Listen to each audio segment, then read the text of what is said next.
赤坎楼历史。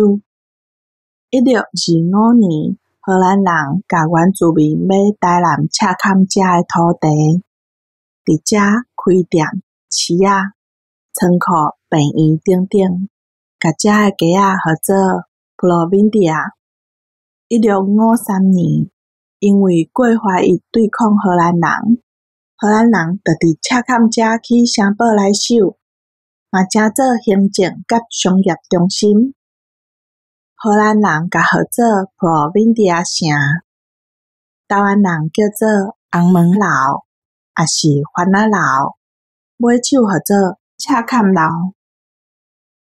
1862年发生大地震，荷兰人起的本城就已经害去，当全部崩了啊。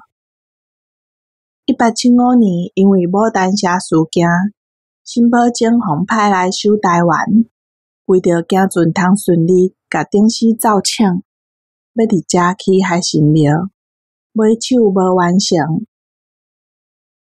1886年，台湾地关史寿谦伫西平面起防护书院，搁伫城堡遗迹顶面起五子寺、文昌阁甲海神庙。1895年，到日本时代的时，日本人甲赤坎楼改做陆军卫戍病院。1944年，日本人有修理荷兰城堡的遗迹、海神庙、文昌阁甲防护书院的大门甲大厅。1960年，甲大南门城内底遐的避喜石碑，甲刷去囥伫赤坎楼南平面。